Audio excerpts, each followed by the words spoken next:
We're live. Oh, I saw the pop-up, Tobi. Welcome back. Welcome we back. are live once again at the end of LabsCon 2019. What a great time. Right, another a great second half of presenters, which was awesome. And I do have to acknowledge our sponsor again. Right, so if you're sick of the rest, reach for the best. Bestershire. All right, so now we're going to talk to Chrissy Lee. Come on. Oh, yeah. Welcome, Chrissy. Thank you for joining us. Hello, and everyone. now is your opportunity to tell us a little give us the elevator pitch about your presentation. Cool. So I really wanted to talk about meetings because I am someone who has a lot of those. And I'm like, how can these be better? Like, people just have such a bad perception of meetings. And I started doing the research and got into a deep dive and found out so much stuff and cool tips and tricks. And so that really, the research started beforehand, and it turned into a talk all of it on its own pretty much. So as a delivery lead, it oftentimes a meeting, good or bad, whatever the outcome is, ends up riding on your shoulders. Right. So I have to assume that a lot of your personal experiences were poured into this presentation as well. Yes. I definitely made mistakes. So this was learning for me too, because I'm like, oh, cool. This is something I can take with me and implement into my own personal meetings at work, on my team, at the team level, at the labs level, in every way possible. Awesome. And I do have to say the design of the slides. Oh, they were great. Right, they were one. It was one of my favorites. The color blocking, the layering, the overlapping. Oh yeah, it's fantastic. Yeah, thank you. I was like, oh well, Steven's giving me a run for his money, but he's a designer. This is what he does. Yeah, I know, but that was really good. Yeah, they're right up there. I Yeah. really liked them, and so I have a couple takeaways from it that I thought were very interesting, and they're things I've never thought of in a meeting. Probably should now that I've read these, so I'm responsible. Our so you don't get better now. Yeah, so Tobi doesn't get mad at me. But group size of meeting was interesting. You kind of broke it down from intimate to collaboration to hoorah type speeches, which I thought was great. You talked about people being affected by their environment, which I thought was awesome too. And then the concept of makers versus managers. Will you tell me just a brief thing of that, because I thought that was very fascinating. Yeah. So I came across the makers versus managers thing completely randomly. I'm actually doing a mentorship with someone at Labs, and we're working on productivity hacks and just doing some Googling to prepare. And this thing about makers versus managers came up, and I was like, what is this about? And I think the article is from 2009, but someone laid it out hey, I'm a developer and I just don't want to, do meetings every 30 minutes when it's convenient to you. Sure. I want to focus, I want to build things, that's what I do. And I found this really intriguing because I see the struggle that happens with that, and people kind of fall off. They have focus and it's broken, and then they can't really, it's hard to get back to that. Yep. So it was just something that I really was intrigued by. I want to try it out. We'll see how it works. I'll do the trial run for the people and report back. Yeah, it's good to know too, because then we can practice our stuff, right? Yeah, we will. What would you say is brief description of your perfect meeting? Ooh, a brief description of a perfect meeting. I really I think that the meetings that we have as a team at Labs are actually probably one of my favorite things. I really enjoy getting together with everyone, and we usually have a purpose for these meetings, which is important. And and everyone, I'm glad that we have that type of environment where people are allowed to speak up and they can voice their opinions on things without any repercussions and things like that. So I think that's my favorite part. Awesome. Well, thoroughly enjoyed. Great presentation, great design, and we appreciate you coming on Labs Live. Awesome. Thanks for having me. All right. See you, Chrissy. All right. That was fantastic. Let's see who our next guest is. David, who is our next guest? It's Shannon Kubenez. Come on down. Tobi choo-chooed. So Shannon is a delivery lead at Detroit Labs. Hi, Shannon. Hi, I have to How are adjust you? this apparently. You How do I do can that? just turn it, I think. Yeah, there you Magic. go. You just get right up It's in there. magical. Yeah, so Delivery Shannon, lead, give yeah. us the elevator pitch Give on your us the elevator presentation. pitch. First of all, that Okay. was a great talk. Thank you very much. Yes, it was fantastic. Yeah, it was 5 steps to project success and how to overcome challenges on projects. So we talked about being success-oriented, having realistic project expectations, being solution-oriented, doing the hard work, and building great relationships. And so, I had to touch on the one thing that I think got everyone's attention, which was fantastic, and you called it the oh shit moments. Yes, the And, OSMs, because I didn't want to keep OSMs. swearing. We shortened it to OSMs. OSMs, yeah. Tobi probably preferred if I had said OSMs. He doesn't like swear words. But it was really neat because you phrased everything in the presentation around those moments, right? In this concept that nothing's perfect and never will be, and everything will have some type of moment like That's that. true. And I really liked so you stepped through it, and you mentioned it already, but the success thinking. And I like that you talked about the no BS portion of it, Yeah. right? Not like this Yes. fake not, thinking. Right. Like really when a challenge comes up and it's going to come up, like really visualizing that you are going to get beyond that moment and be successful in it. So some people call it positive thinking, and Yeah. I think that term is outdone. There's concern Sometimes that the term is optimism and outdone. So bias, yeah, so like really like not ignoring challenges, but you have to dive right into them to be successful beyond it. And I like it because you mentioned it's not like putting blinders on Right. and just saying, oh, we're going to for sure do this when you know Right. there's no chance. Right. Right. And you great. balance that with like having realistic expectations as well. Right. Which is key. Exactly. Yeah. Then the last thing I wanted to touch on, which I've known, by the way, half the fun was listening to your stories about client projects and then trying to figure out which client projects they were. You know that. It was, I could I guess. know, Yeah, but yeah, I'm just like I know every project that you've been on. And so listening to it, I'm just like, okay, I'm trying to figure out specifically which one it is. And to all our clients out there, don't worry, Shannon didn't say anything. Right. But I thought the building relationships was key. Yeah. And it's something we've talked about in the past too. Right. That oftentimes you just need to get along and trust somebody. Right. Everything else will fall in. Yeah, and like I guess it's kind of misleading because the presentation is kind of misleading because that was the last step, but really you're doing that throughout the project, Right. right? Like that's not the last thing you're doing. Yeah. You're doing that from even before kickoff with the team, building relationships, and I love that kind of what drove me to create this talk. I love the concept of how do we build client confidence and trust as soon as possible, and how do we build these relationships with each other on the team as soon as possible. That's really why I was like, I love those themes.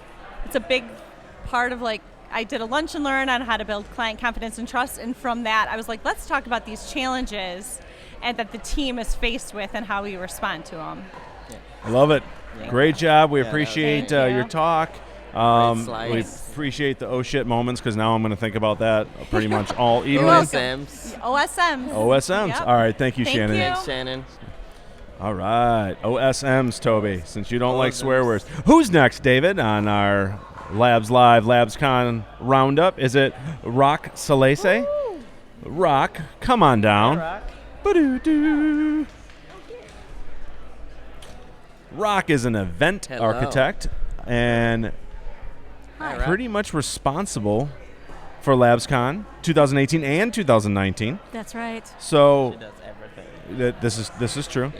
So, Rock, give us the elevator pitch about your presentation, which was very near and dear and personal to you. Yes. Very powerful stuff. Yeah. So I went through this experience, and I thought that I could probably apply it universally to any type of crisis situation. It was a crisis. It's about as crisis as it gets, Yeah. right? Yeah. So I just thought I could talk about it as it happened to me, and just break it down into the different phases as I experienced it. What I thought one of the things that resonated very well, obviously, it was a true crisis, and Yeah. and we're not even using that word lightly. Right. But the fact that you talked about not panicking, Yeah. And you mentioned that you had to get into a state of mind where you kept your sense of humor. Yeah. You kept up about it. How? I mean, How do you do yeah, I was just gonna say, how is that possible? You know, it's strange. I remember just automatically going into it. So I theorized that maybe that was my brain's way of just dealing with it, or maybe it's just my natural inclination to just not panic. Well, it leads me right in this other where you talked about managing anything that is in your control, and you mentioned your attitude. Yeah. Right? The don't panic, have a sense of humor, Right. managing your attitude. Was that key through the whole process? Yeah, it was. Because one of the 20 things to expect after brain surgery, one of the items was that people are going to respond however you're acting. Yeah. Oh, okay. They're going to like judge their behavior on how you're acting. Right. That's so So interesting. yeah, so I was like, So if you're down, they get down type yeah, situation? Yeah. Which would feed to that. Yeah. Right. Yeah. So I was like, I don't want anyone to panic or be afraid for me, or Wow. Sure. because there are people truly afraid for me. Well, Yeah, I mean, right. yeah, it's not something light. Yeah. It's as huge as it gets, and Yeah. I really like what you shared too about like the things you've done afterwards, about like the learning stuff. Yeah. You mentioned like Inside Out, the Mhm. neuroplasticity. What was the Neuroplasticity. Yeah, like those. Could you share a little bit about those? What do It's you the mean concept share? of your brain going Like- back, right? Isn't that what it is, Toby? Oh. Like, the brain walking out and Yeah. Oh yeah, so it's super resilient, and it just, well, I didn't know this before I started going to see the social worker, but she said there's like actual soldier cells like Wow. in storage for such things. Oh, So really? they will go in to like the damaged areas and just start taking over and like and refiguring how to do things. Wow. And so part of that, interestingly enough, it was mentioned that you'll find yourself starting to do things different ways. And I did actually find myself having like new mannerisms. It's like little things, but I was like, oh. Was it why like am I- kind of like relearning like little No, it's different like- traits as you went along? It was like small things like eating a hot dog differently. Like I kind of like found myself going like moving my head to the side, and then I went, oh, that's I didn't know weird. if maybe you flipped it and ate from the side at Yeah, that. like this is easier, or there like small things like that. Yeah. That's It wasn't necessarily like relearning. Like, you know, people have asked me if I had to relearn how to play bass, Oh yeah. and that wasn't the case for me. But I know people that have had strokes that have had to. So that learn stayed right with you. Yeah. Okay. In fact, as soon as I got out of surgery, the moment I woke up, I started doing a C major scale in my head, Oh really? That just is to like, amazing. okay, do I know I how to think, do yeah, this? Yeah. But The brain is fascinating. it So is. fascinating, Hey. Yeah. And I didn't know all these things before, and I just really appreciate having a brain and Yeah. having a working brain. And Right. All right. So- Well, Rock, thank you so much for. Thanks for sharing. That Yeah, was thanks for sharing that journey. powerful, like real life stuff. Yeah, Yeah. yeah, nothing you're made welcome. up there, and that was truly a crisis, and how you moved through it was fantastic. that's right. And Now I can. the fact that you were up on stage giving a 30-minute presentation, Yeah. bravo. That was awesome. Yeah, that was, Why, that was thank good. you. Oh, well, I made and it. Thank you. You did, and thank you for joining us at Thanks, Labs Rock. Live. You're Thanks welcome. for All sharing. right, see you, Rock. Yeah. All right, and we have our Steven last time. person, Stephen Parisi, Hello. Hello there. straight from With- Denver to With some Detroit. charm and delight. Long time watcher, first time. Yes, perfect. Pretty excited for this. Yes, you get to stay on until the end too Oh, because yeah. of that. Oh yeah. Yeah. Pretty excited for this. Good move, Dave. Thanks All for right, having me Steven, designer, product Mhm. designer. I mentioned from Denver. I actually work out of Denver, and thankfully you have family in Michigan, right? So Detroit, born and raised. oh, there we go. Yeah. So All right. So the Delight Cannon.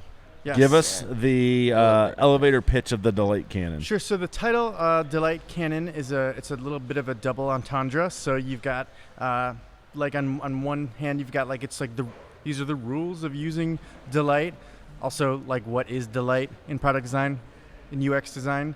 What are the rules for using those? What does it really mean? What do we think it means versus what the right way to do it is? And then the other hand, the other end of the double entendre is like I'm blasting Delight. Like if you look at those slides, it's just there's a ton of it. And it's just kind of that's where the They were silliness bit comes in, and the I should have mentioned on the slides, there was a ton of motion graphics. It was gorgeous. You told us the other night at the bar that, you put a lot of time and we'd be impressed. We were. Yeah. I had fun So with it. you did not lie That's there. great. Thank you. Yeah.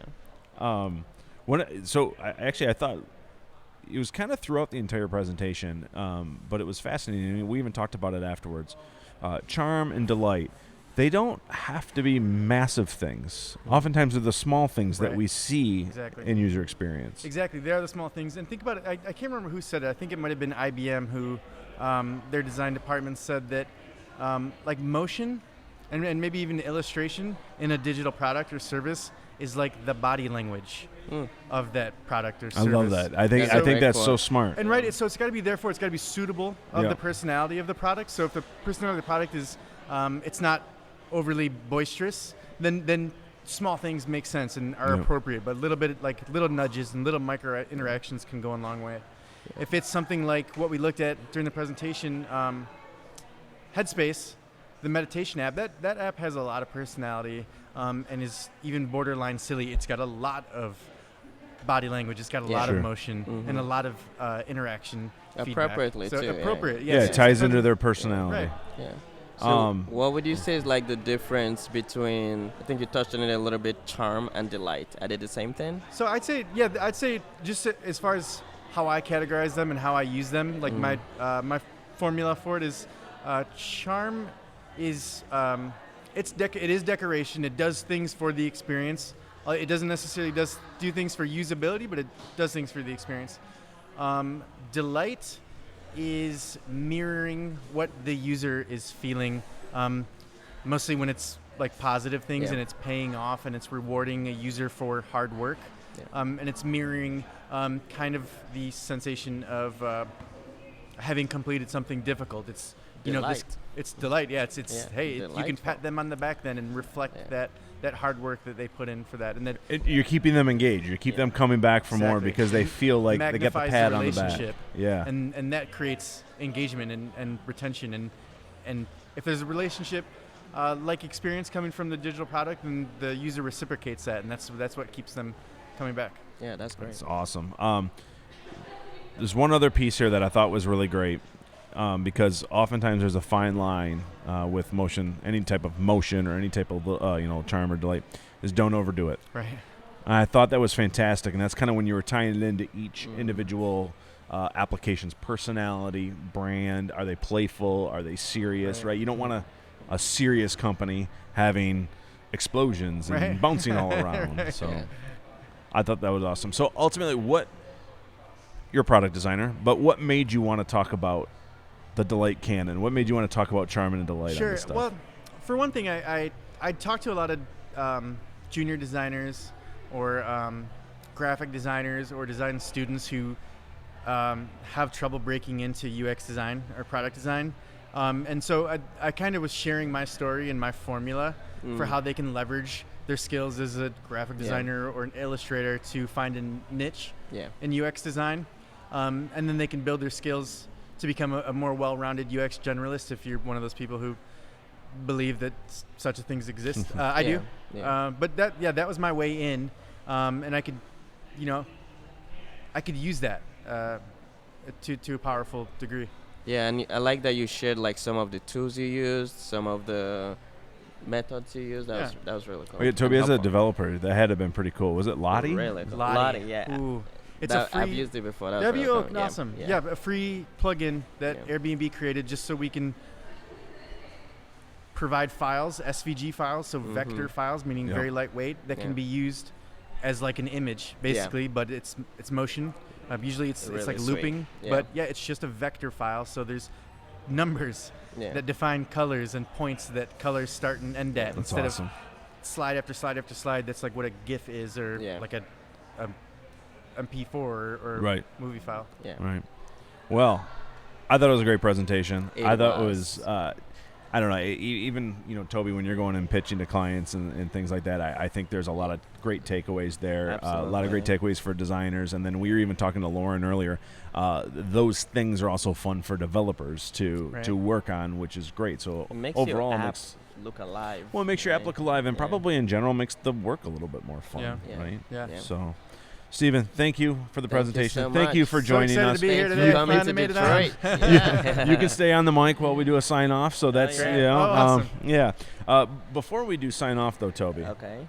we have to talk about Bestershire. yes. All right. If your burgers are cross, search for the sauce. Bestershire. Bestershire. Dave's losing his mind over here. It's fantastic. I was writing throughout the entire show, Dave. I would be live commenting for that one if I was on the other end. Exactly. Bravo. So, anyways, thanks for tuning in. Hit the red subscribe, the little bell icon, right? Because we do this every other Thursday at 3. We're on location today. On the road. Who knows? We might be on location some other time. Maybe in New York, Denver. Who knows? I'm not sure how we get world to is New York our on this oyster. one, but where are we going to New York? I don't know. Wait, wherever the world takes us. Embrace the adventure. The world is our... Dave agrees with me. I see him smiling. He wants to go to LA. I don't...